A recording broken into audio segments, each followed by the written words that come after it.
Welcome to the Our Two Cents podcast with your hosts Rosh and Nam. Here we talk about all things pop culture and we have something for everyone. Listen in to our latest episode and we hope you enjoy the show.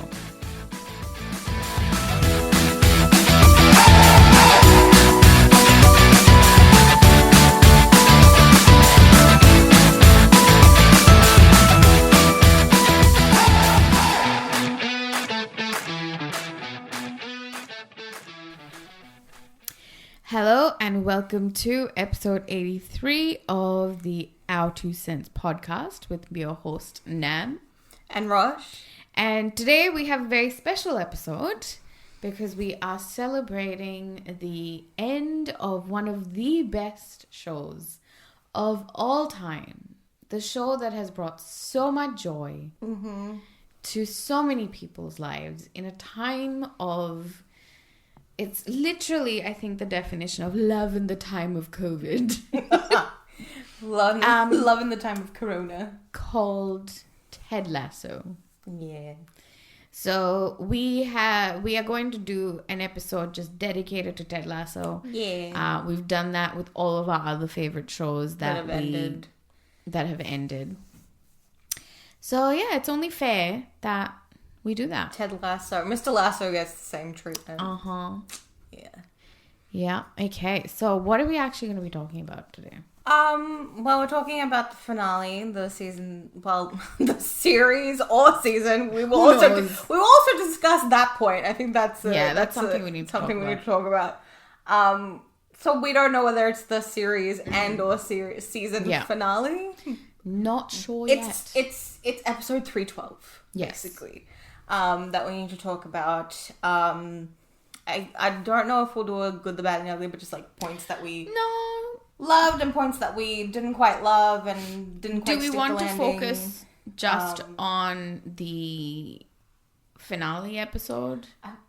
I was coming through with an explanation. I'm just asking.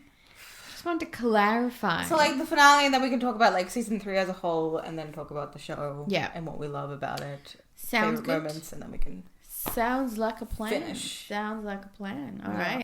Do we want to start at the beginning of... I think what we should do is we should talk about season 3. Talk as a whole. Talk about the finale episode. I think we should do a few highlights of the season. Yeah. And then we should do a bit of a retrospective of like what we thought of the first season and like what we thought going in. Yeah. What it's ended up being. Because I think that's a nice way of sort of looking at where the show started, our expectations of it, and where it's ended, essentially. Yeah. Or, we don't know whether it's ended or not. Yeah. But, if it has ended, the place that it's ended at. Yeah. But then our positive note at the end is going to be, like, talking about favorite moments and stuff. So definitely. And favorite one-liners and things like that, because everybody loves those. That's up to you, because I do not remember that stuff. Come on! I only laugh at that stuff. I do not remember. You remember moments, though. I remember certain moments, yes. Come on. Not the one-liners, though. Anyway, okay, let's jump into this. So, before we jump into Ted Lasso, I do want to say that this episode is going to be our first episode on our YouTube channel. Yay! Applause. So for those of you who have never ever heard us before, that was hesitant clapping. have never heard us before. We have had this podcast since what year did we start? 2019. We started just before we got into the pandemic, and then we kind of went through the pandemic. So this is actually our 83rd episode. Yes. And so we have a whole back catalog of episodes. So if you like us, if you think that you want to give us the time of your precious day and listen to us jabber on about some of the stuff that we love talking about, please go ahead and follow the links in the description box. Oh my gosh, I've always wanted to say that. And follow our podcast and listen to our old episodes. We'd love to. This is a bit of a new adventure for us. Yeah. And so for those of you who've been listening on on your normal platforms, apart from Apple Podcasts, because something's going on there still. We're not updating for some reason, but it's working on Spotify and everything else. For those of you who've been listening to us on that, nothing changes for you. Yeah. If you want to transition to YouTube, please by all means do that.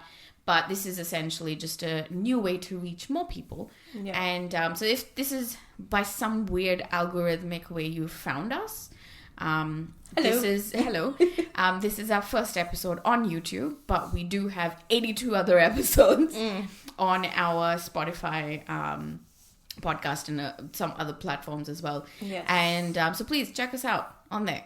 Yeah. Okay, should we jump into Ted Lasso now? Yes, we should. Alrighty then. Let's go. Ted Lasso. I almost went into singing the song. I was like, Marcus Mumford might copyright me, so it might not be a good idea. That's true. Oh, now that we're on YouTube, we need to be a little bit more careful. Exactly. Okay. Sorry. Alright, so Ted Lasso, this is season 3. We are not sure whether this is the series finale or season finale, because as we know, I mean, anybody who watches Ted Lasso or follows it, you know, can probably also remember that, you know, between Jason, Brendan, Joe, and Bill, who are all the creators of the show, we can't really decipher what they're trying to be like. Yeah. Insinuating about the ending. Basically, someone will say, "Oh, it was going to be the end. We've mapped it out for 3 seasons. This is the arc, and this is the end of this story."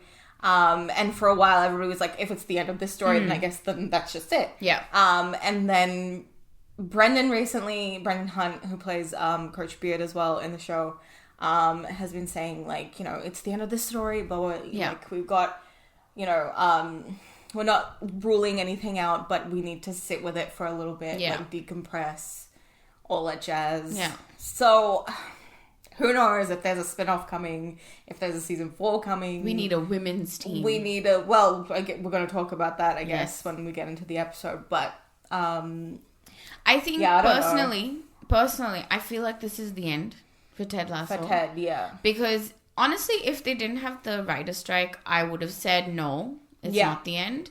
But because the writer's strike is happening, I feel like this is the end. Yeah. If they do come back, it will definitely be in some kind of a spin-off. Yeah, in a spin-off format. So anyway, let's start off with, you know, going back into the start of season 3. How does season 3 open up? It opens up with... Well, actually, how did season 2 end? Well, season 2 ends with a falling out between Nate and Ted. Yeah. And Nate basically goes over to the rival team, West Ham, which is owned by Rebecca's ex, Rupert. Yeah. And he becomes the manager there. Yeah. That's, you know, how it ends. And honestly, when that happened, I think a lot of people, like, you know, we watched a lot of videos and we listened to a lot of people talk about it. And I think, and us as well. Yeah. I think one of the things we talked about was the fact that how do we come back from this moment where Nate has made such a clean break in, like, such a disrespectful... Like, what he does is awful. What he did was awful. And... while season 3 does address some of that, I don't think it's still fully addressed everything properly. I'm so, like, in neutral, like, in the middle of Nate's arc, because while I'm glad we eventually get him back into our team, we get him back to Richmond, all good in the hood, as they say back in the day. I just feel, and I'll say this and then we'll backtrack and talk about what season 3 has been about. But basically, I feel like there were so many moments that got left off screen that we needed to see with Nate, and we needed to address, and not just with Nate, with a whole bunch of other characters as well. And I just feel like the redemption, quote unquote, was a bit too much of an easy road. Yeah. You know, in comparison to, let's say, in season 1 when Rebecca was about to confess to Ted what she had done. why she brought him on because she wanted to ruin the club and all that. Yeah. She genuinely feels so terrible because this man is so nice to her. And then when it's so surprising for her that he forgives her.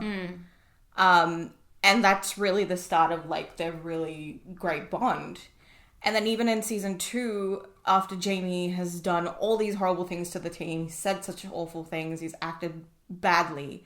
And season 2 is all about his redemption and him getting back to the team and defending them and, taking them, like how he really initiates out of the rest of the team to do the, blocking of the Dubai air on the shirts. He's the one that sort of starts that. He starts it for the rest of the team. So, like, I feel like there was nothing like that for Nate, I feel like there wasn't enough time for him to do that because I feel like they started his sort of redemption arc very late, perhaps. Yeah, I think so too. Yeah, when does it start? What episode does it start in? It kind of starts, like... Because... I'm trying to think. When is it that Henry and Michelle and Dr. Jacob come in and they go... That's quite late. The West Ham game. That's quite late. That's because up until then he's like, he's not even. I think he's only just started dating Jade as well. I feel like Nate's redemption should have honestly started, say, from episode 3, onwards, because that would have given us enough time for that build up of him feeling bad about what happened and apologizing and everything. And I feel like because it sort of got focused on just the last episode, it felt very rushed. Yeah, because a lot of things felt rushed. Yeah, we see Nate going through it privately and what he's going through, and I loved watching that. I think that was an amazing episode for Nate because a lot of his problem is not just about what he's done to Ted and the Richmond people, but I think a lot of it is about himself. He needed to find what was missing in him. True, and I think they focused on that really well. Yeah, like, that aspect was really good, but I don't know that the aspect of him redeeming himself to the team was explored very well. Like, I agree. Not just to Ted, but he did a lot of bad things, said horrible things to the team as well, and that's why the scene where it's Isaac, Colin, and Will go to be like, we want you to come back to Richmond. Isaac, I kind of just, it went over my head. But for Colin and Will to be there was kind of a little bit jarring to me because he was kind of very awful to them. I have one thing to add there, though. Like, I feel that I personally didn't think anything of it because... Now, if you remember, like, you go back to season 1 and the way Nate is treated by everybody, including Colin, right? Compared to that, what Nate did was not horrible, right? Yeah. So in that sense, I can see Colin kind of going, you know what? That's okay. I'm happy to, because I treated him badly as part of the group. And it was, it was just his resentment coming towards me, so I'm willing to let that go. I get that. I can let Colin go, but I don't know that I can let Will go, because Will was just the kit man while Nate had already been promoted. And but you know what? I get that. But, again, I feel like if it had been before Ted, I feel like Will wouldn't have done it. Whereas now he's been with them for so long. True. He's taken that whole thing that Ted has sort of been, because he's always there. Will is always in the background. He's always listening. He's always sort of. So I feel literally in the background. Literally in the background. It's so funny. So I do think that him doing that is also not out of character because he has learnt from it. But it was a little bit like, it felt a little too easy because it was like maybe if we had a few more episodes to go. And the whole thing of Nate cleaning out the locker room and giving him the I'm sorry with the lavender and everything hadn't just happened the episode before. Yeah, I agree. And we'd had some time to be like, to let it sink in. Yeah. And to even have like some kind of reaction of like, because we only this is another problem I feel like we had with season 3. We get told about big moments in the show, but we never get shown the big moments of the show. Like, I feel like there's some really big conversations that happened that they tell us, don't show us. That happened off screen. Like, in particular with the finale as well. Like, you know, I want to, like, I don't know if this is just me, but I wanted to know what that conversation would have been like between Rebecca and Ted. I agree. When he tells her that he's leaving. Yeah, I agree. I was like, we've seen both the truth bombs from her, and now we're getting a truth bomb from him, and we don't get to see it. So it was kind of like, I don't know. And then, like, again, could be just me, but I really wanted to see the team's actual reaction to Ted leaving, to them learning that information. Not just, as much as I love the So Long Farewell, it was so adorable. Yeah. But I wanted to see, like, the actual genuine moment that had happened more than that. Yeah. You know? So, anyway, basically to say that season 3 is everyone kind of firstly dealing with the fallout with Nate. In particular, you know, the coaches. Yeah. And the team. And we are sort of now on the road to winning the championship. Yeah. Like, this is basically the overarching arc of the show, of the season. And then your other little arcs are basically, you know, Ted dealing with whatever, like, everything he's been dealing with so far. Like, you know, the split from Michelle. Yeah. And then, you know, having to co-parent Henry and being so far away from each other. Yeah. And then him also finding out that Michelle is dating their therapist. Oof. The most unethical thing that could possibly happen. I remember when that was revealed, everyone on Twitter was like, wait, what? I feel like that moment was very much like, I was always on the fence about Michelle. Like, I honestly didn't feel anything for her. I was like, not because we barely saw her, like, so it was like, hit Michelle. Yeah, I was kind of just like indifferent to her. I was like, I don't know her. We barely get to see her on the show. Whatever. But then when that moment happened, I was like, I do not like you. I do not like this woman. I just, that's the most, I mean, even Sassy, when Ted tells her, he says it in a very, like, you know, Ted passive way, and she goes, oh, wow, that's borderline unethical. Yeah, exactly. Because isn't Sassy, she's a child psychologist. She's a child psychologist, yeah. But anyway, I feel like if you were to sort of say, and we'll get into, like, the specifics in a bit. Yeah. But if you were to say, compared to the previous seasons, do you think in terms of strength, where does this season stand? I think it literally goes in the order of the seasons. It's 1, 2, 3. Yeah, I agree. You know? Yeah. Looking back on it now, like, when we were in the moment and watching it, I was really, like, loving it. And I think the first half of the season is still, like, pretty good. I just think the second half is very rushed in, like, the stories that we're trying to wrap up and tell. Yeah. Like, I remember when we got to episode 10, I was like, there's still so much left to do. So much left, I know. There's still so much left to do. How can we do this? And it just was so quick that I was like, I'm getting whiplash. So, yeah, I think, in terms of strength, it is third. I agree. So, I feel like, obviously the first season's always going, not always, but the first season is the strongest in this show, definitely. But I feel like there were moments in this there were good moments in this season, which were really solid, which we have not had before.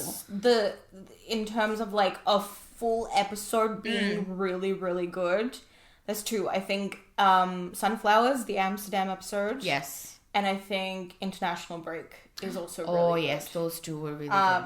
Those are the two strongest episodes, I think, of the season. I think I would say Sunflowers or the Amsterdam episode would be my favorite episode in this season. Yeah. I just think that we get so many aspects of the team, of Rebecca, of Ted, of Higgins, and Will, that we've only sort of like heard of in snippets. Yeah. But we've never seen before. And it's kind of like comes into like this real moment for all of them.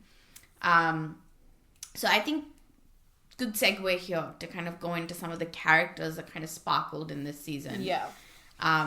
Oh, I can't wait to talk about this. Overall, obviously Ted, yes. But apart from Ted... Debatable. And maybe even Rebecca. Let's leave Rebecca Let's leave them for last, for now. Yeah. Other than these two, who do you think were like the standouts for this season? Jamie. Oh, yes. Oh, hello, Mr. Phil Dunster. I'm going to put him first and foremost because, oh my gosh, Jamie Todd. What a change. I did not think that when you go back and watch him in season 1, that he would ever get to this spot that he is now. Yeah. And literally be probably one of my favorite characters of them all. I agree. He was so amazing in this season. Like, every moment was so purposeful with him. I agree. I can't even, like, begin to, like, describe how happy it makes me. I think Jamie has always been my favorite character. Yeah, and I remember at the end of season 1, I was like, this dude's gone. He's not coming back in season 2. And I was so sad. Yeah. Because I knew, because this is something that always happens to me. I always fall for a character who's always like the bad boy, and he's like, you know, I need to see a bit of redemption. And then has like a bit of redemption. And then it's gone, right? Yeah. You never see them ever again. But then they brought him back in season 2, and he has an even better arc in season 2. And then like, even better in season 3. Man, what they did with that man in season 3 was just chef's kiss. Literally, it's beautiful. Chef's kiss. And I don't know who handled the majority of his arc. But whoever it was, thank you very much. And I feel like the good thing about his arc was that he remained true to who he was. Yeah. Like, he's still the jerk. He's still the asshole. He's still, you know, cocky. Yeah. And shitty. And still annoying. But with a purpose. With the purpose. And you see what he's struggling with. You see his vulnerable moments. The episode in which they go back to Manchester. Yeah. And we meet his mum. Yeah. You know, and you really see what someone like Jamie is struggling with and all that pressure that you deal with. And, you know, yeah. Theoretically, we know what his, you know, we saw the stuff with his dad. Yeah. But that's not the end of it. You know, just because he punched his dad and, you know, I got a Roy Kent hug, it's not all hunky-dory after that. Yeah, for sure. You know? So I thought that was really nice. And he was such an interesting character right from the get-go. Yeah. And I'm glad that they kind of kept the momentum going for him. Yeah. And he ended really well, because this is where I'm going to come to a little bit of a gripe with in this episode, in the season, I would say. Roy Kent. Yeah. Apart from Jamie Tartt, my other two favorites were Roy Kent and Keely Jones. Oh, yeah. And this season, I did not get my Roy Kent and Keely Jones. No, I did not either. I still got some good Keely Jones moments. Yeah. But I did not get good Roy Kent moments. I think the episode with her and the whole leaked tape and everything. Yeah, that was a good very, episode. very good. I think she was, Shuna Temple was incredible in that. Like, she was very, like, stoic in the moments that she needed to be, and then, like, you know, emotional in the moments that she needed to be, and I think she did a really good job with that. But, you know, and I understand some of the talk online of, like, this was never a show about ships and da-da-da. But that has a caveat. We get this really interesting, like, coming together of these two people who you wouldn't think would fit so well together. And they fit beautifully together. And they fit so beautifully. Yeah. And, like, it's that whole thing of, like, so way back in season 1, I think they get together and, like, I mean, they kiss in Make Rebecca Great Again. Yeah. And then the next episode after that is The Dime Dogs, where they go on their first date and, you know, all that stuff. But, you know, she's slept with Jamie beforehand, somewhere in the middle, because she feels like he's rejected her after the kiss, that Roy's rejected her. And they have that whole thing of like, you know, you kissed him, now I'm not going to ask you out, and blah, blah, blah. Yeah. And basically Coach Beard and Ted and Nate and Higgins being like, well, you know, get over it. You're not together right now. Yeah. Put this behind you, and then you can start your journey as courtship, as Higgins says. He's like, nothing like the early days of courtship. I love Higgins. Yeah, so we see them coming together in this really interesting way. And the dynamic that they also then have with his niece. Oh, Phoebe. I know. That episode, the Christmas episode, the Christmas is episode the cutest. Is the cutest with the three of them. It's so adorable. Oh, it's so cute.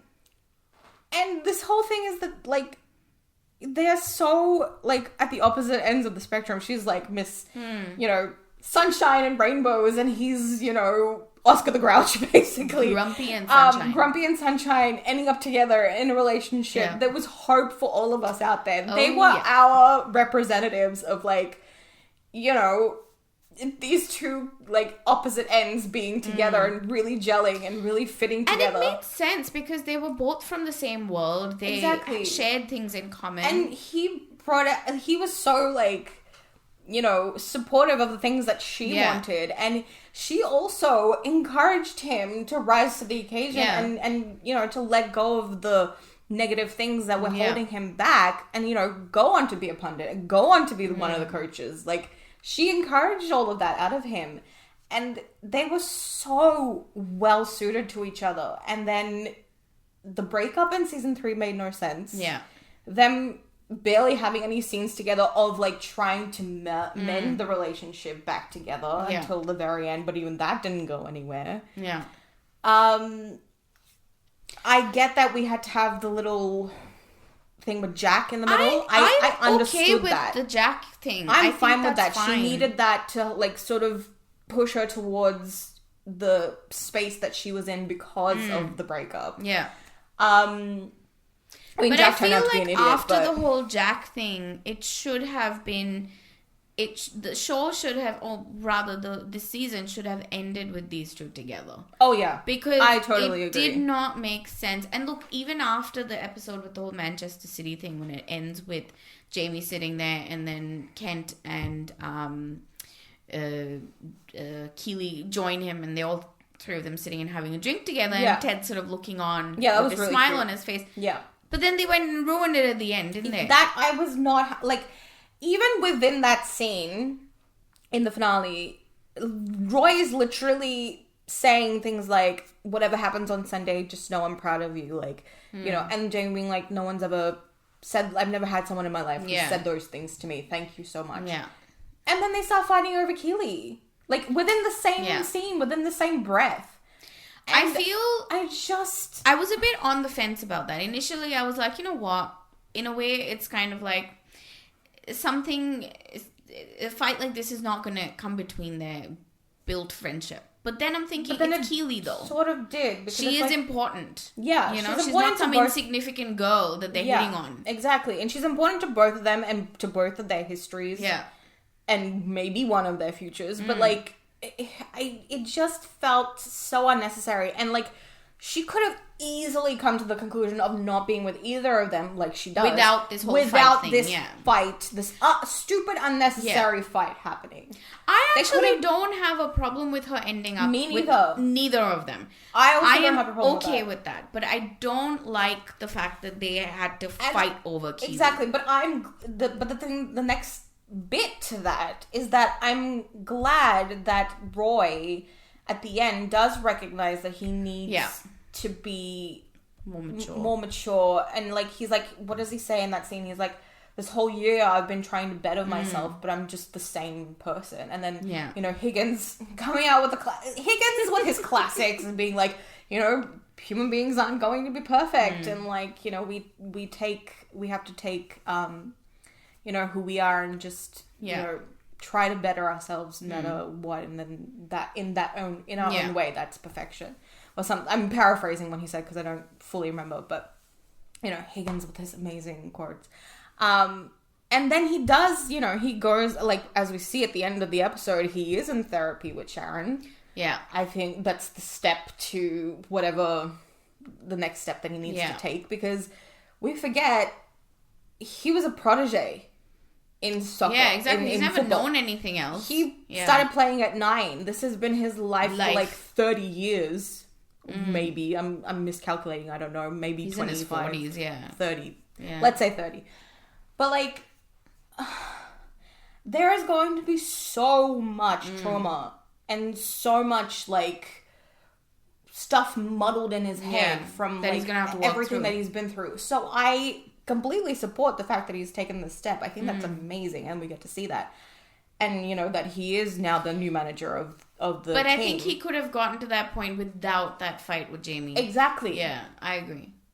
It could have happened after the fact of, like, you know, where they're sitting in Jamie's bedroom and he says to Keely, like, I don't want us to be just friends. Yeah. And she's about to say something, but then Jamie comes In fact, I thought that was the moment where they would have decided, okay, you know what, moving forward, our goal now is to try and be together. It's not that, yes, 100% And she we're could have together. been like, we can't be together right now because I think you need to fix what's happening with you. But let's work towards But let's work this towards This is end goal. I think that would have been a really good conversation. Absolutely. And it leaves it open for if they do come back for another season, what we might see. And then maybe we see another version of them courting. Exactly. More mature and, you know. More mature, you know, more meaningful interaction.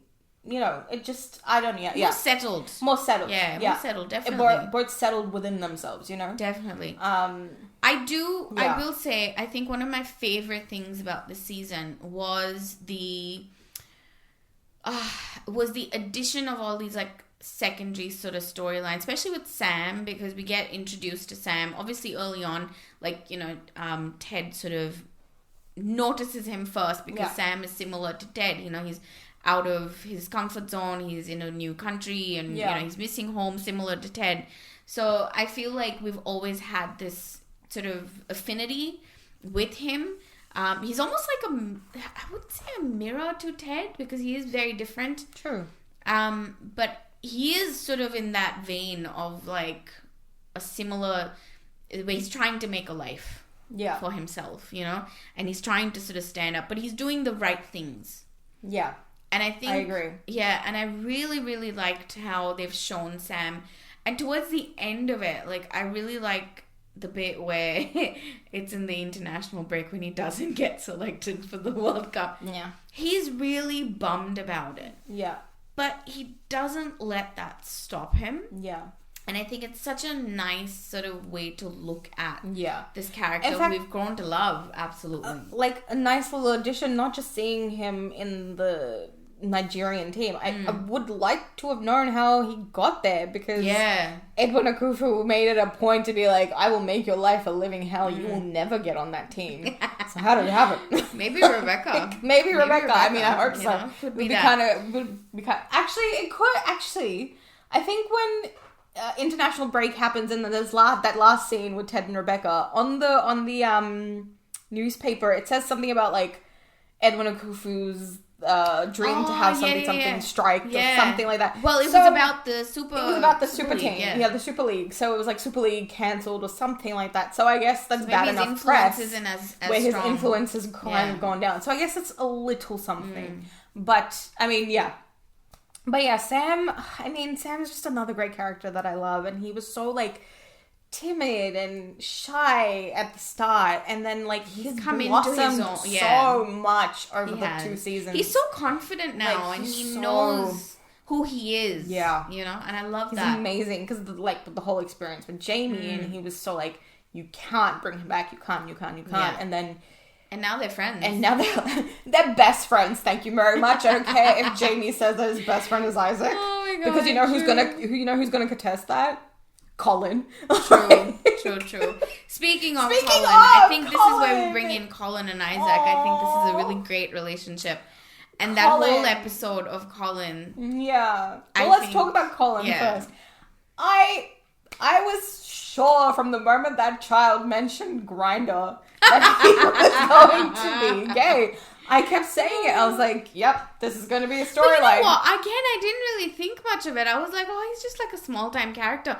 And I did not think they would go in deep with him. And I loved that they did. Yeah.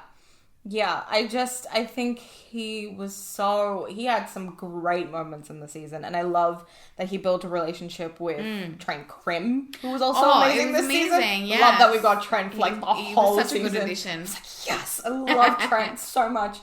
And, you know, we finding out that Trent is also gay, and then, you know, him sort of being kind of like Colin's mentor in this journey to like accepting this part of himself, and that's one of the scenes that I really love in the Amsterdam episode, is them talking about it, and Colin being like, you know, Dr. Sharon made me realize there's this ache inside of me and I have like two lives, you know, and he's like, I'm just wanting to join those two lives together. And I like that sort of comes full circle with him, not just personally and romantically, when his boyfriend comes on to the pitch and which totally delivers him when he says about kissing his boyfriend on the pitch. I was like, oh! But it's not just about that. It's about him becoming a better footballer as well, because now he doesn't have that weight weighing down on him. He's actually able to open up. And you see that in the episode with Isaac, because actually it's just before that where they're having some conversation about like deleting stuff from your phone. And he takes the phone from Colin. When he finds out. And he clearly sees stuff on his phone. And he doesn't speak to him for the next full episode. And then there's that encounter with the fan. And Isaac nearly beats that guy to the pulp. I really like how they handled it. I don't know what everyone's reactions to that were. No, everyone was like... Because when it came out that Isaac was going to be annoyed with Colin, everybody was like, oh god, where is this gonna go? But that's it was kind of like a fake out, you know? And I really everyone liked was like, that. oh no, there's gonna be a break of friendship and he's gonna be like a homophobe or something. Everyone was kind of like, oh no. But then when it happened, like that, I was like, guys, it's gonna be fine. But I liked about that whole thing was that not only was it a fake out, it's kind of like, oh yeah, whatever, so it's a bit of a surprise. I think it gives space to a character like Isaac, who's very much like black and white, you know? Yeah. It gives him space to process with news that is not... I think for him, it's not a problem that Colin's gay. No. The problem is that Colin didn't share it with him. And that's what he says to him at the end. He's like, what is it about me that you couldn't tell me? Exactly. So and Colin I think it's a bit of introspection for him, going, what is deficient about me that my best friend can't open up? And a lot of people online were like, that was really like telling scene, and that was a really good scene, because, you know, a lot of people were commenting on their own experience of coming out to their friends and things like that, and be like, this is exactly how it sort of happened, because Colin says, he's like, no, it wasn't about you, it was about me, because you know, I didn't think that it would be a problem, but then there's that 1% of you that has that fear. Yeah. And then people were talking about that has happened to me, because there's like, you know, there's friends who I've been with, had in my life like 15 years, and they didn't know, and then when they do find out, they're like, oh, how, you know, you didn't tell. But it is that fear of like, you do kind of be like, oh, it'll be okay, they'll be fine with it, but then there's just that one little thing that it's like, it could go wrong and they might reject me, and it is that fear. And then they represented that so well in their relationship as well, because we've always seen them so close. And then you know, there was all this happen, and you're like, oh, well, you can't see them not being close anymore. That would be kind of sad, because as much as they are, you know, a couple of, you know, supporting characters, we love this team. They're our team. Like, we don't want to see them fighting with each other. If they were real, we would totally go for them. Exactly. They would be our team. Yes. Forever and ever. Amen. Sure. But yeah, I just loved the way it all just, you know, culminated at the end with them talking, and, you know, Isaac asking him all these questions. That was funny. That was really funny. And then at the end where he's like, I love you, boyo. And he's just like, you can't say it, can you? And he's like, no. But you know I do, right? It was just so sweet. It was sweet. Oh, it was adorable. I think that's really nice. But because it acknowledges the fact that there are so many people who, you know, people say, oh, you're homophobic just because you can't openly express that you love someone who is gay, or, you know, but I think it's people, like, I think of, like, our parents. You know, like they've been brought up in a different time period. They hold no hate against anybody. They love these people. But there is a natural hesitancy because they've never been exposed to anything like that. That's going to happen with anyone and of that generation. And that's going to happen to anybody in that generation. Yeah. Even though Isaac is not from that generation. He's a product of that generation. Yeah. And that, you know, that toxic masculinity and thing. This is all learned behavior. Exactly. So you have to sort of, I don't like that whole thing of like, let's condemn this person straight away just because they have a negative reaction. And, you have to give them time to process. And that's also another point in that episode because Colin goes to training and is like, Isaac knows. And he's like, okay, what happened? He's like, he's not talking to me. He won't say anything about it. And Trent's like, okay, just give him time, Just give him some time. Absolutely. Like, it's really funny because Ted's on the teleconference with Michelle and Ruth's teacher. Yeah. And Colin comes in and he's like, Isaac knows. And Trent's like, that Ted's son is failing science. Scandal. Oh my God. Okay. Now, I think we should talk about the finale episode. And we should talk about our two main characters and a couple of others in there. But I really think we need to talk about Rebecca first. Yes. Talk about her journey and then... Yeah, her journey. What do you think in terms of, like, satisfaction? If this was the end, which it most likely is. Satisfied with the concept of it, but not satisfied with the delivery.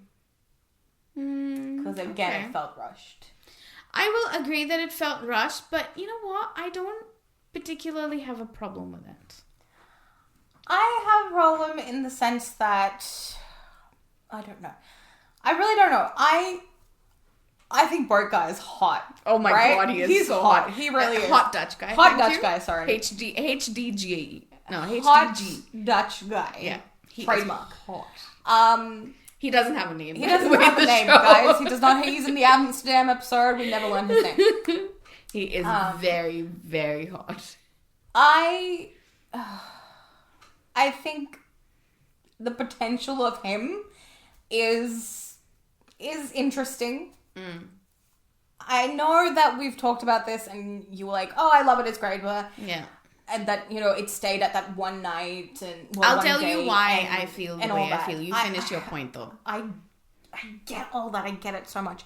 But Rebecca is the person who we have seen literally since the first opening frame of this show, right?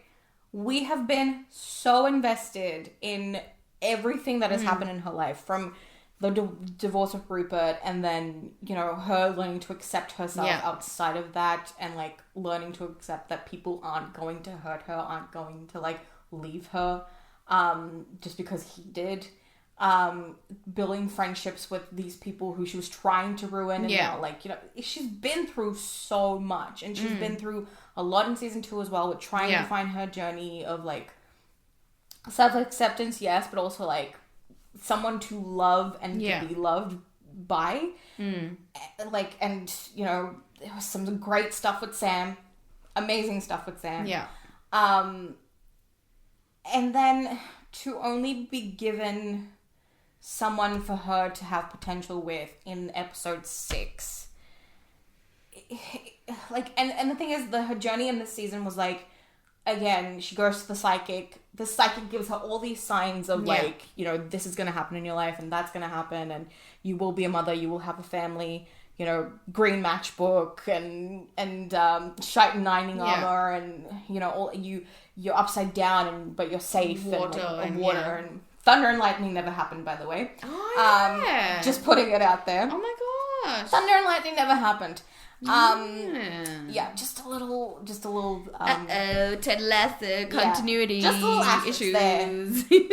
Thunder and lightning did not happen. Someone messed up. Who knows? Who knows who? But I just think that we have been with her for so long. She is literally my favorite character. She is my favorite character. And to only be given this one person in episode 6, and then to not have that go anywhere and then till the very end. I get it that it's that thing of like serendipitous kind of meeting again, and I get all that, but I just think she's been through so much and we've been through it with her. I wanted to get to know the person who was going to love her and she was going to love. I wanted to know that person. I wanted to see what they were like together.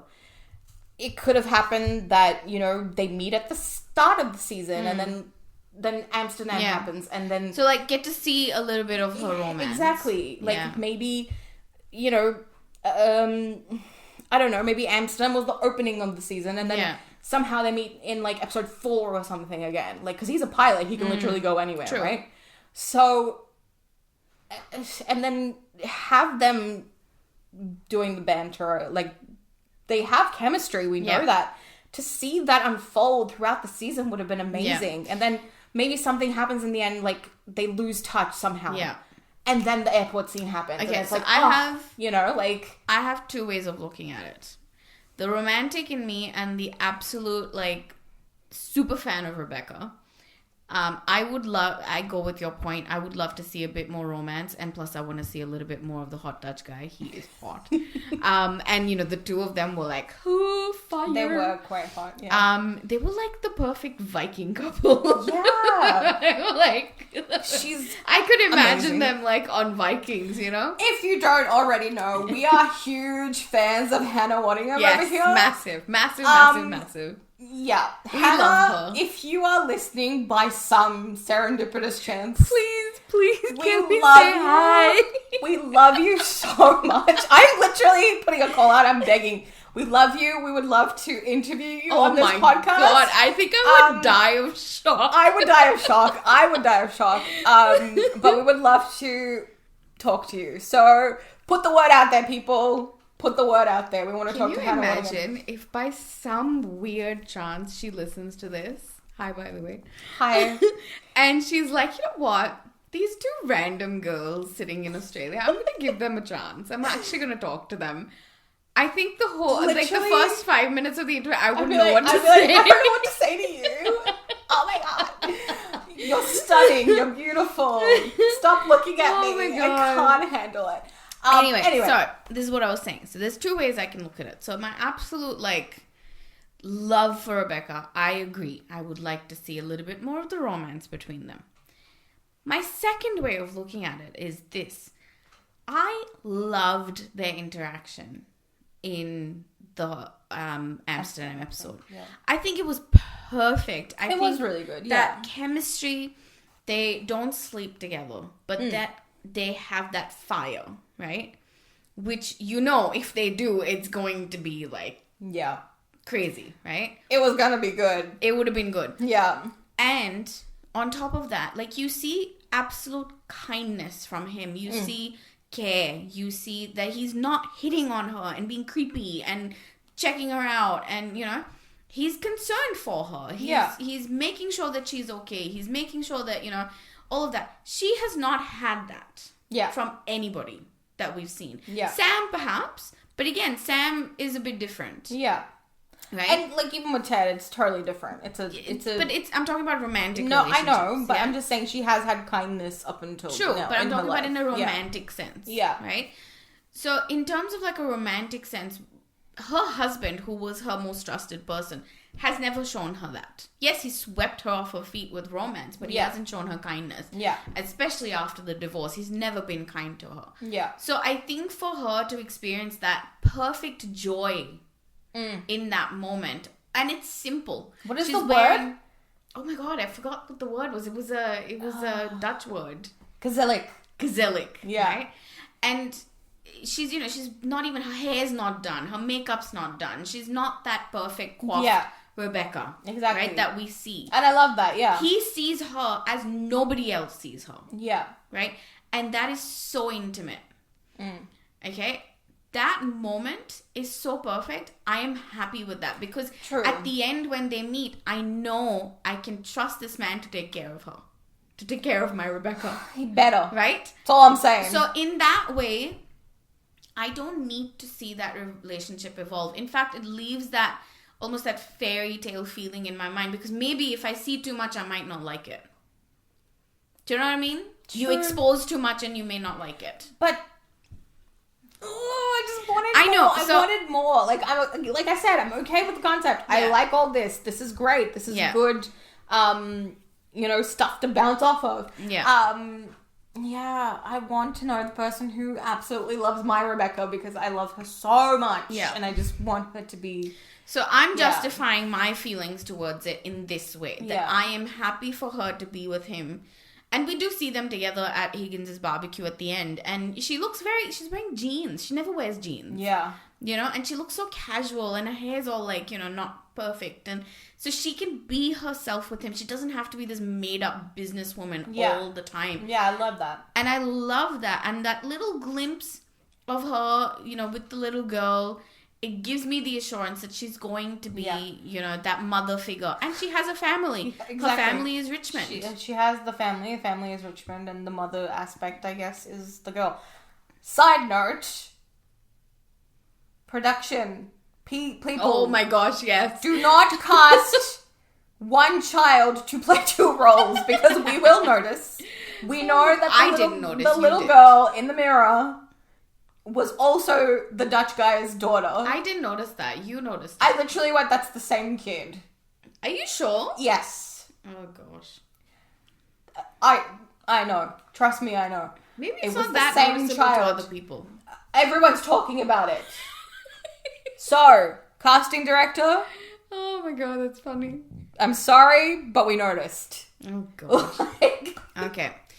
Alright, so having said that about Rebecca, I think I'm happy with it. But if they do come back, I really, really want to see more of this relationship.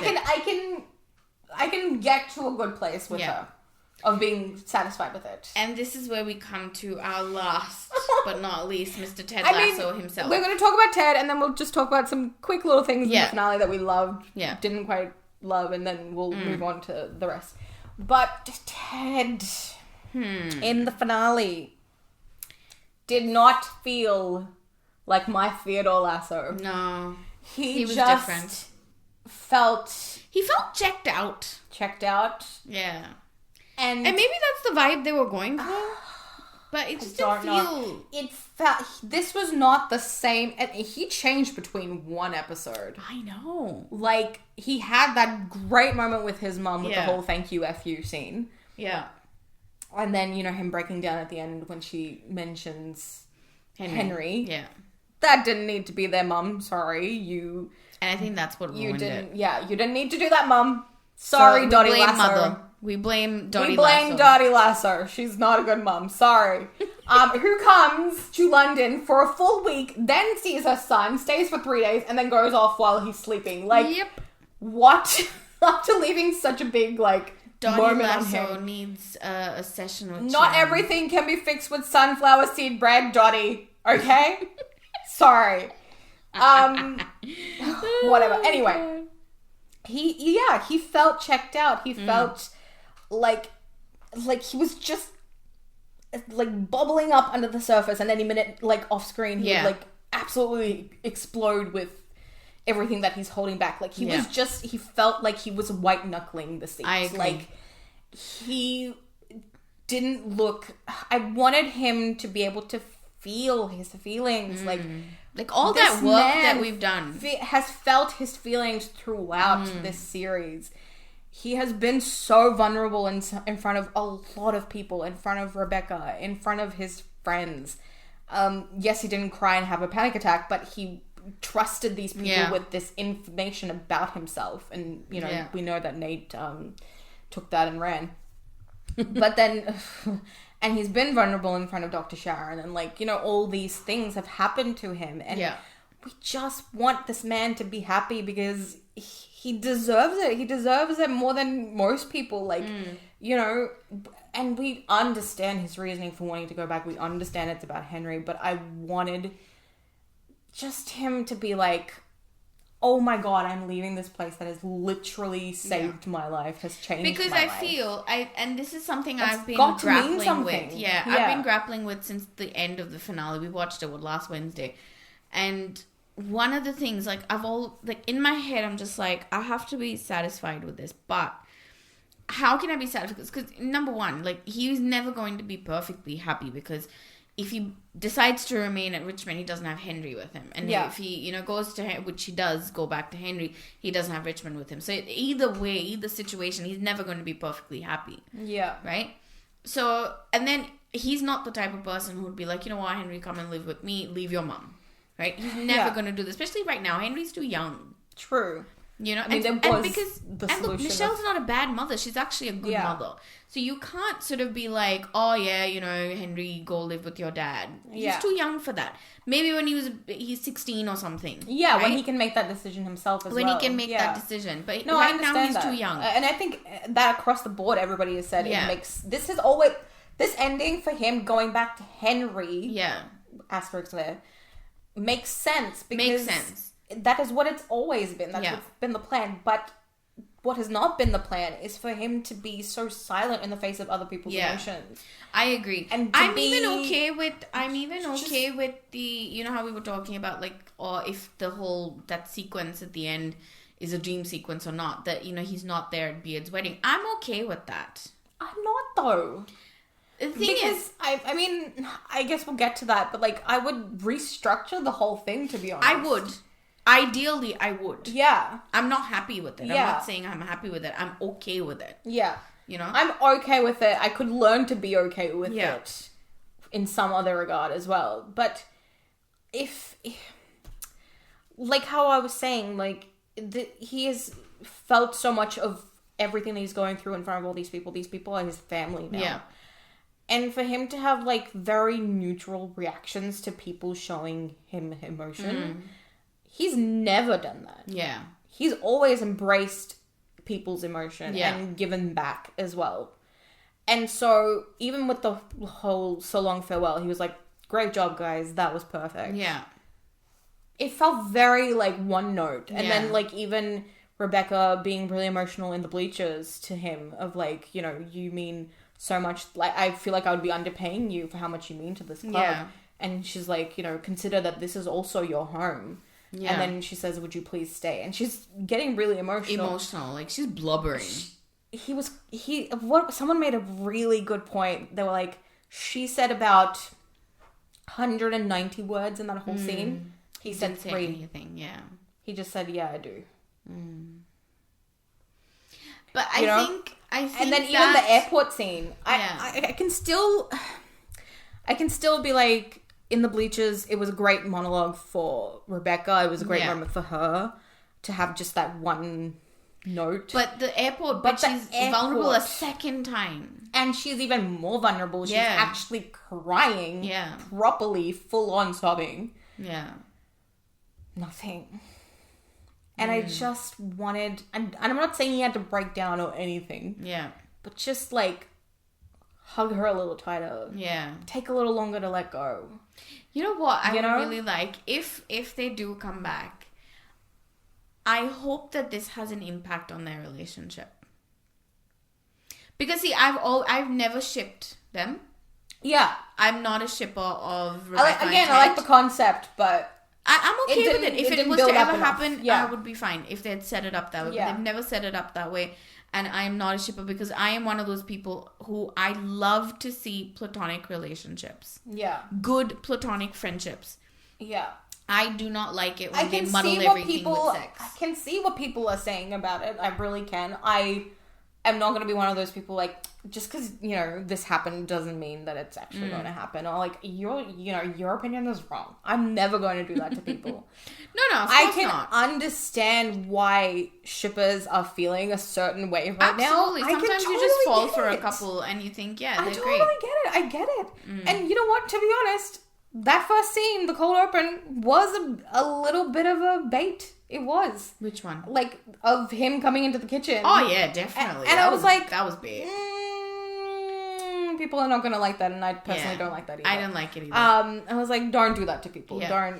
Don't give them hope. So this is the thing. I have always liked them together as friends because we do not see good platonic friendships between men and women often enough that are not toxic. And I feel in that moment at the end, slightly toxic because she's being so vulnerable.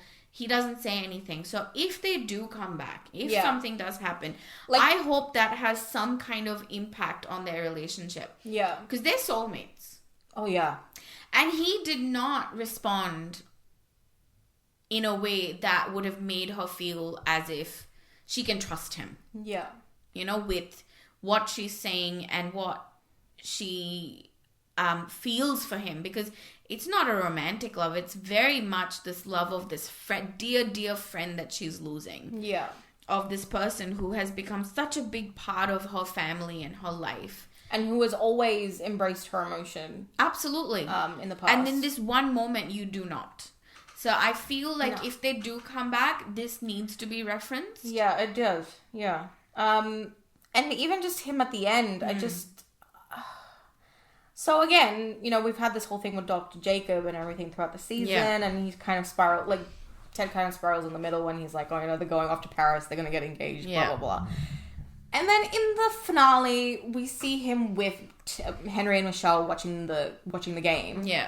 And he's so, like, you know, brushing it off, like, oh, it's just, you know, they're going to end in a tie and blah, blah, blah. And he's just, like, making light of everything, and he's kind of making fun of it, too. And you keep seeing them getting annoyed with him.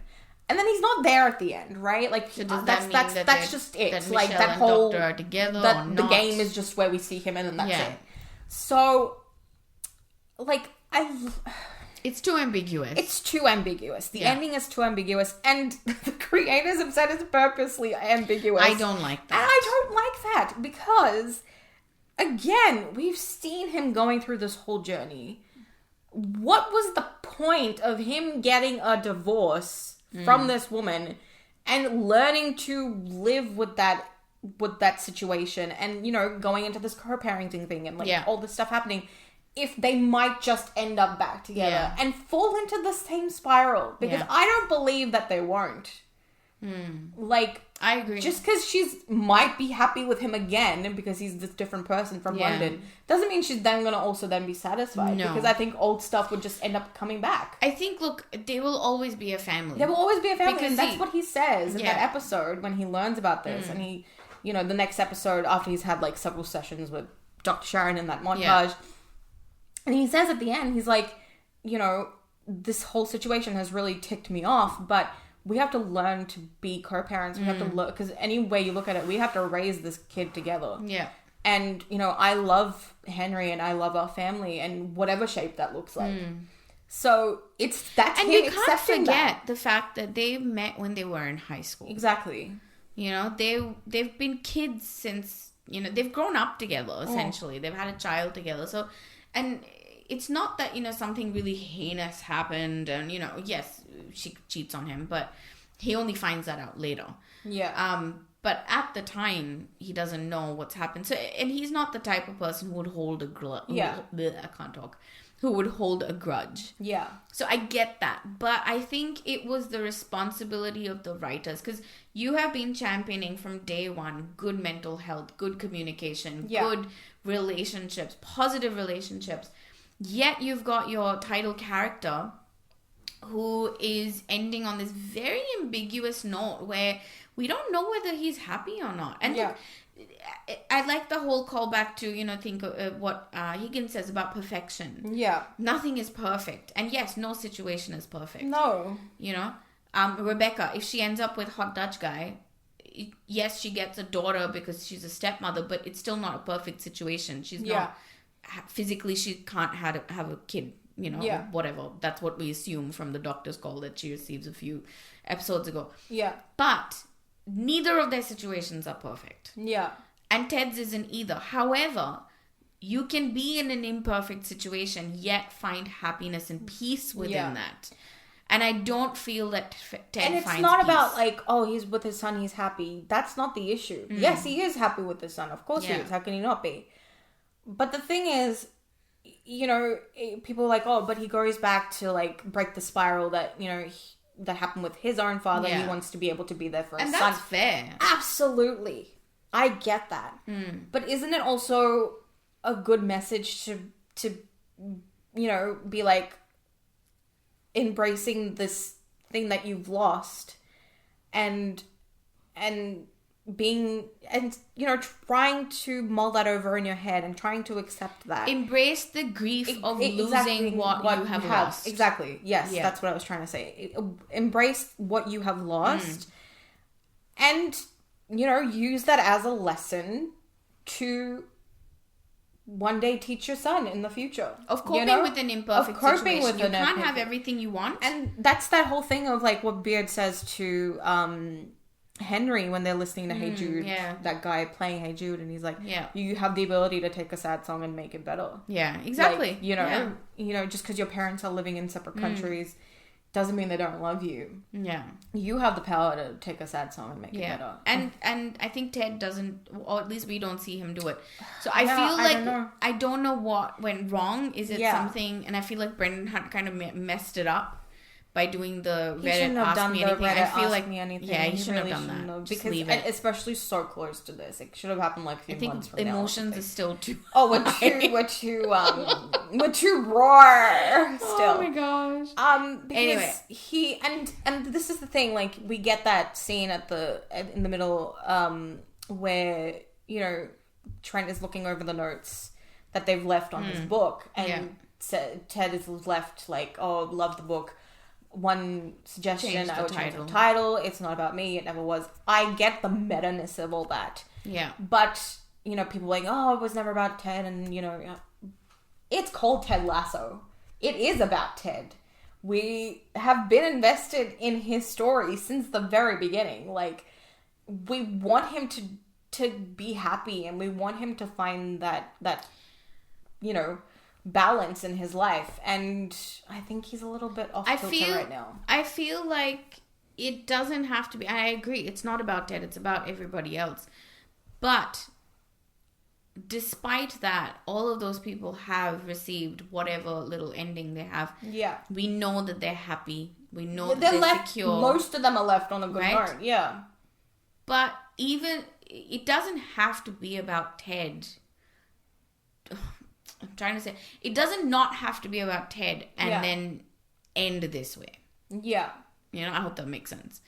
Like, I feel like it still could very well be not about Ted, and yet we could see him in a good position. Yeah. All my thing was, like, he had to feel his London feelings. Like, I wanted scenes of him being like, go, like, to sort of mirror the pilot where he goes onto the pitch and he's looking around. Maybe he touches the grass again like he does in the pilot. That would have been nice. Like, and then he goes into the locker room and he's looking around. Yeah. And, like, maybe we get a callback to when he said, it smells like potential and blah, blah, blah. And then he goes into his office and he sees all the little things in there. And, like, just having this moment of, like, saying goodbye to this place. Because, honestly, it just feels like he's stepped back. All of that work that he's done, he's stepped back. It really felt like a regression. By not acknowledging... and he might have done it in private, perhaps, and they haven't shown it to us. Moments off screen. Yeah, but we don't know whether he did that. Yeah. So if you're not going to show it to us, we don't know. Anyway. So it will live forever in fan fiction. Exactly. Which is okay.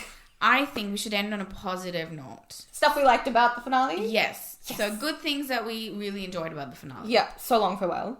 That was amazing. Oh my gosh, that sequence was so cute. The funniest is Cole Bikini who plays Isaac. On Twitter, he was like, "Yes, that was my voice." I'm sorry. That was cute. You weren't that bad either. So you weren't that bad either. Yeah, loved that. Loved Roy saying that he wants to be a diamond dog. Asking if he can be a diamond dog. Finally, after so long, finally a diamond dog, and his little woof woof at the end was so funny. Cute. Trent wanting Ted to like the book. Yes. Like, he kept looking for, like, other little... And then Ted laughed. He's like, so you do laugh.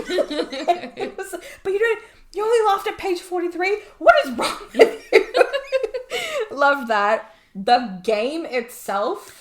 Oh, that was brilliant. So tense. That was brilliant. It was amazing. Like, there's one whole section that had me, like, I was, like, on the edge of my seat, where Jamie tries to take the shot. It doesn't get in. Oh, then yes. Danny tries to take the shot with like this full-on move, like leg in the air and everything. It doesn't go in. Colin tries to take a shot. He headbutts it in. It doesn't go in. Sam tries to take a shot. It doesn't go in. Actually, Sam's before Colin. Yeah. And then after Colin is Jamie, and it finally goes in. Oh, it is so like the good. tension of that was great. And then just after that, there's a scene where the camera flips and they're all walking, like he's taken the goal. They're all walking and they just look like this united front. Like it's total football, man. Yeah. Like, they finally, like, they got it. It was so good. Loved that. Rupert's downfall. Oh, jeez. That was amazing. Good. And the whole, like, calling him a wanker. Yeah, the echoes of the wanker. Exactly. I think that was brilliant. Like, because Ted got that in the first season. Now Rupert's getting it. I was like, yes. You know what I liked about that bit was the coach from the other team. Yeah. He was always berating Richmond. Yeah. And this was the moment where he was like, respectfully. Yeah, he was like, I'm not going to do that. I'm not he kept saying, like, that. You know, you have to break Jamie and get him out of here. And he gives Ted, like, this nod, like, very respectful nod. He was like, I'm not going to play the game that way. And I really loved it. That was good. It was great. After, like, this guy who saw all the way from the pilot, because he's getting fired in the first episode. Oh my God, he's awful. He's awful. Rebecca and then he becomes the pundit. He's like, thing. You're blatant misogyny for one. Yes, a big word, I know. Ask one of your daughters what it means. It's so good. Loved that. Of course, loved Colin being able to embrace his boyfriend on the pitch. That was great. The "you go, I go" quote was kind of heartbreaking. That was sad. It was very heartbreaking. But it just melted your heart anyway. It was just so beautiful. Which is why we should have gotten something. But anyway. Yep. And then, you know, Roy becomes manager. Sam makes the Nigerian World Cup team. Roy's in therapy. And I love that Dr. Sharon's back. I love that Dr. Sharon is back. She's back. Before I get to that point, I just want to get to the little callbacks. So Roy scares Keely in the parking lot, like how he does in season 1. Yeah. Sam scores the winning goal of the match, like he does in the first match that they win in season 1. Which was such a great little loved it. Roy mouthing the words to "So Long Farewell" is like him mouthing the words to "Let It Go" when Rebecca was singing. Keely walking into the locker room with her eyes closed like this. Cute. Again from the pilot. Jamie letting Danny take the shot. Yeah. But then Danny Jamie letting Danny take the shot. The penalty shot was like how he let him take the shot in the Goodbye episode to let Danny get out of the yips and everything at the end. He goes, "Football is life," and then he kicks the goal. It's amazing. But then Danny passes it to Isaac. Yeah. Which is coming back to the whole total football thing, because in that episode where they're discovering total football, Danny has to be Isaac and Isaac has to be Danny. Yes. And like, you know, and then Isaac kicks it and then goes into the window. That was so funny. It goes into the window and Higgins drops his tea all over himself. And in this one, you notice Isaac's like hesitating to take the shot and Higgins puts his arm on his wife. Like, it's so funny. It was so good. Loved that. The Ussie kid was back. Can I get an Ussie? He was back. Nate jumping on Ted. Yes. Again was brilliant. Yeah. Rebecca's outfit from the pilot. The burnt orange top with the black skirt. Yeah. She's wearing the same thing in the airport scene at the end. Ted is also wearing the same thing from the pilot, the pinstripe shirt with the blue sweater with the collar and the cuffs turned up. He's wearing the same thing. Ted's little army men showing up. Jamie and the money box. Yes. Because in the first episode he puts... In the first season, he puts the chewing gum in there. Yeah, but he puts extra money this time. He puts extra money this time. He puts his £200, but he also puts more money in there. And then I loved... So apart from the callbacks, loved Rebecca selling 49% of the shares to the fans. I thought that was great. I thought that was brilliant. And we get like a little bit of a full circle moment with those 3 fans at Richmond with May. I thought that was lovely. We get Baz, Paul, and Jeremy. Loved that. And May getting the shares, which I thought was so beautiful. That was like, because we've seen them the most of the fans, you know, and We loved them, and them getting their own little caveat ending was so brilliant. Someone pointed out that at the end, May shifts a photograph, and it's the same one that from Cheers. Yeah, that Sam shifts. Oh, that's because Cheers has a very big connection to Jason Sudeikis because the actor who played Norm is his uncle. Oh, yeah. I didn't know that. Okay. Yes, he is his mother's brother. Oh, so like Kathy Sudeikis' brother. So loved her selling the shares, and I loved that number 4 of Total Football is believed. Yes, because they all put that moment I burst into tears where they all have pieces of the believe sign. It just killed me. And if Sam's got it in his locker, and Jamie had it in the book that Ted had given him. Isaac is wearing it in his captain. Jamie had it in the book that Ted had given him that he rejected, but now has a worn cover because he's read it. And Isaac's got it in his little captain thing, and Colin had it in his shin guard. And it was just the sweetest.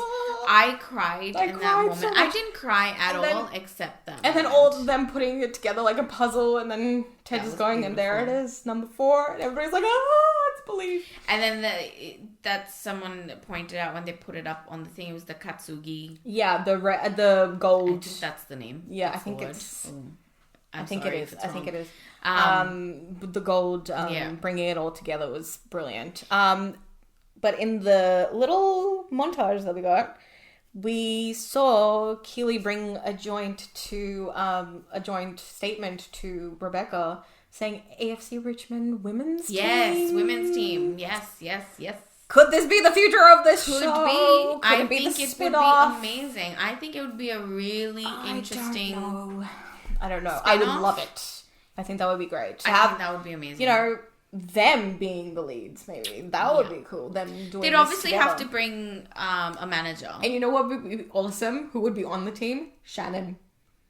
The girl who's been playing the park game with Ted every now and then. Shannon to be on the team. Yes. Because we got a very, very, very brief, I had to watch it again to realize, because someone told me, she is the one getting her book signed by Trent at the end. Oh, that's Shannon. He's like, and what's your name? And she says Shannon.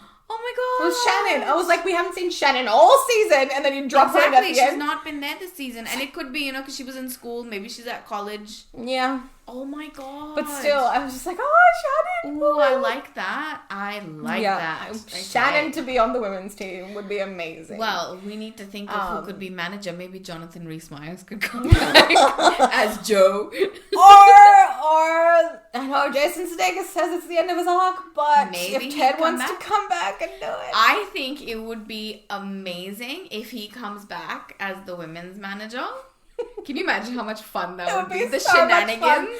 The complete opposite shenanigans of anything that happened before. And the vibe will be completely different. Totally different. It'll be so different. Amazing. And that's when it doesn't have to be called Ted Lasso. Yeah.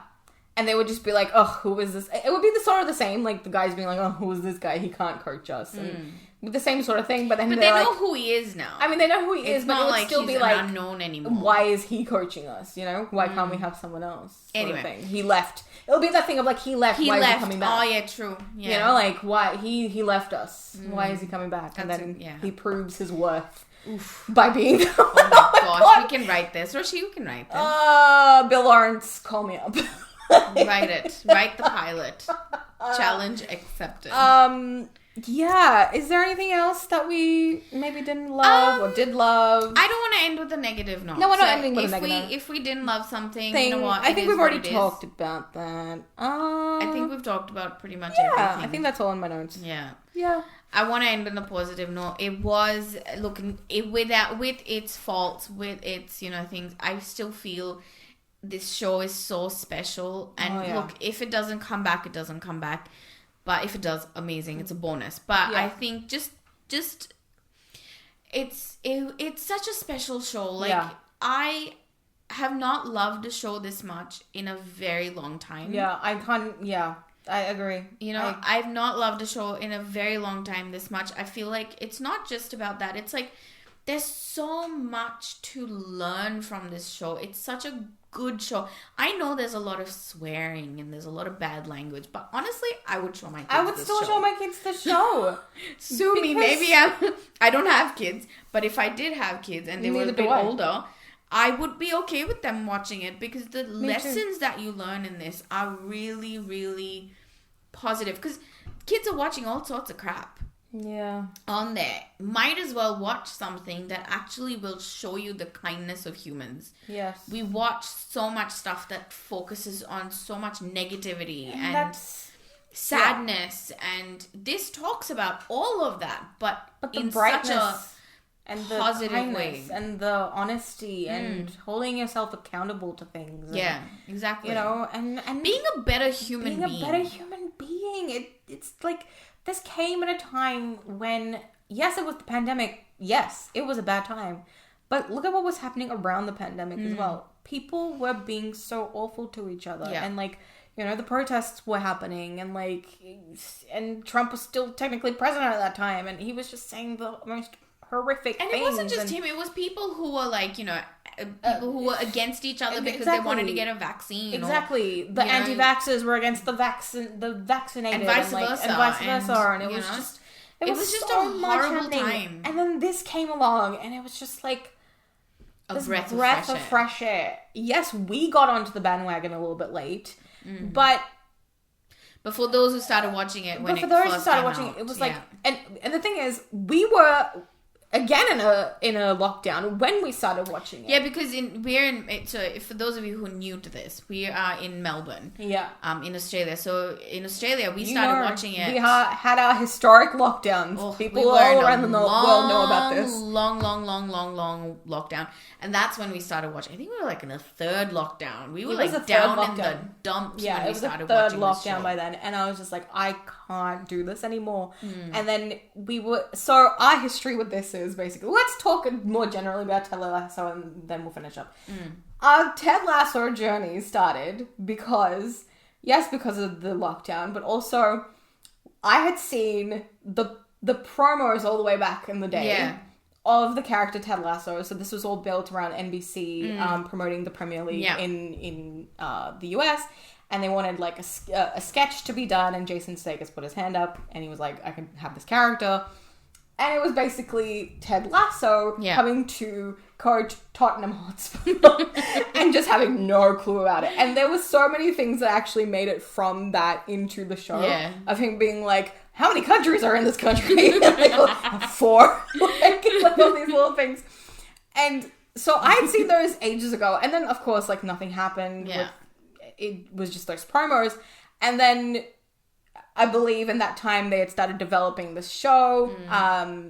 And they went to Bill Lawrence, and he was like, I love this. Let's try and shop it around and take it. Yeah. And then, of course, it got filmed, it got made, and ended up on Apple TV. The first trailer came out, and I was like, what is this crap? It didn't feel like... It felt like a very weird show. It still felt like those promos. Yeah. I was like, I don't know how this is going to be. Because he's getting hit in the face by the ball, and he's doing all this weird stuff with his hair. I even said to you, I was like, let's give it a chance. Let's watch this. And you were like, it looks really dumb. No, it still looks like the skits. The skits were funny, but this just doesn't look like something that is going to be going on. And we're like massive fans of Ted Lasso. And we love Jason Sudeikis. I was like, nah. Then the second trailer came out, and I was still like, nah. And then and it was about, season 2 was about like, I think 4 or 5 episodes in when we started watching it. And someone said to me, they're like, but you love Jason Sudeikis. Why aren't you watching it? I was like, I don't know. It kind of feels like it's like his skits. It's not going to be. And he was like, no, it's in the second season now. I thought it would be like an SNL sort of show, you know? And I was like, oh, okay. So it's good. He's like, yeah, it's really good. It's really good. You love it. I was like, all right, I guess. And then we were, again, down in the dumps because of the lockdown. And we were just like, you know what? Let's just do it. My work people made me watch it. Because they were like, we were talking, because we were in lockdown. So we were working from home. And we always used to have like little chats and stuff. And so someone was like, oh, I'm watching Ted Lasso. You guys should watch it. And that's how I was like, I think we should, it's time now. We should watch it. And we kind of ran out of stuff to watch. We literally like binged it in that day because those was when it was still the half-hour episodes. Yeah, they were like really short. It was just like and it was the 3 of us. It was you, me, and Mum watching it. And I think it was a day that she wasn't doing work from home. She had a day off. And we were just like, oh, let's watch it. And then we watched it and we're like, this is incredible. I love this. And we've been in love with it ever since. And it's so brilliantly written. It's brilliantly acted by everybody. It's deserved every award it's gotten so far. And yeah, it's just amazing. It is. It is one of the best shows. It is, I think, one of the best things that Jason Sudeikis has ever done. Yeah. And I have hope for, future projects that he's going to be in. Okay, we're going to end with 2 favorite moments. From the whole show? Whatever. Yeah, okay. The dart scene. Yes. That was season 1? Season 1. Yeah. Diamond Dogs. So good. The dart scene and... I think Jamie and Roy in Amsterdam riding the bikes. I agree. Loved that. I agree. I was like, pick... oh my God. I honestly can't pick favorite moments. I think one of my standout moments, I would say, would be... actually, I do have a favorite moment. Christmas at Higgins. Yes. Them all around the table. I love that. Love it. Absolutely love Fun that. fact, he's like, oh, and so from blah, blah, blah, and he keeps saying with it. The places that he reads out are actually where all of those actors are from. Oh, nice. Yeah. I was like, oh my God. That's a little that's so nice great. touch. That, and then the moment at Sam's restaurant when they're all fixing everything. Yeah. Those 2 moments. And the reason why I love those 2 moments is because it's about the team. Yeah, the team. And it's, I don't know, it's just something special about them. Yeah. Oh, and Pillow Fight also gets a mention. That whole bit the of Pillow Fight. Actually, I have another favorite moment, which I think has become a favorite moment. And I don't know if it's a favorite moment, but it's probably one of the standout moments is at the end when Beard finally tells us his story. Yes. And he's telling it to Nate. Yeah. And I think that moment... That says everything about Ted Lasso. It gives us a really big insight into Ted Lasso, and it gives us an insight into Beard and their relationship. Willis Beard. Yes, Willis Beard. Into their relationship, and I just think brilliant.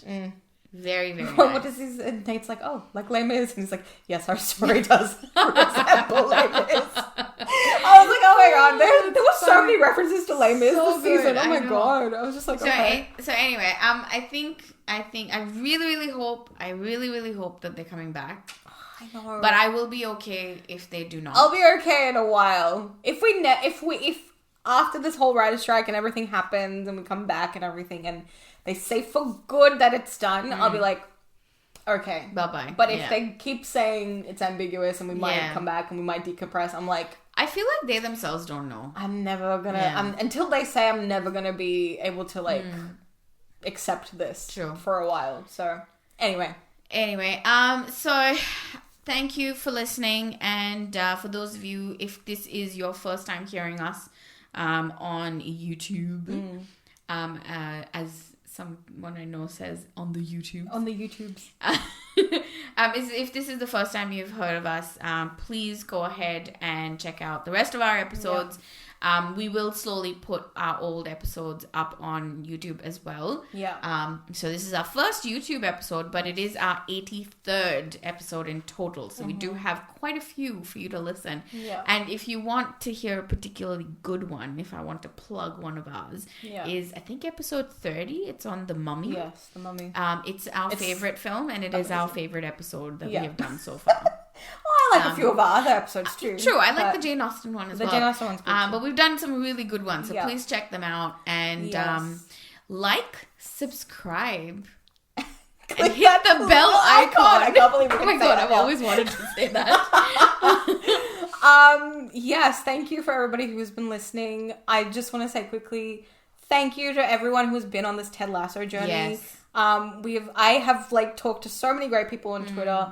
Thank you to all the podcasts that were born because of this show. Yes. I'm gonna tag you all. I've been listening to you. I'm gonna tag you all when I put this on our Twitter thing because you have taken us through this journey and we have decompressed and discussed everything together. Yes.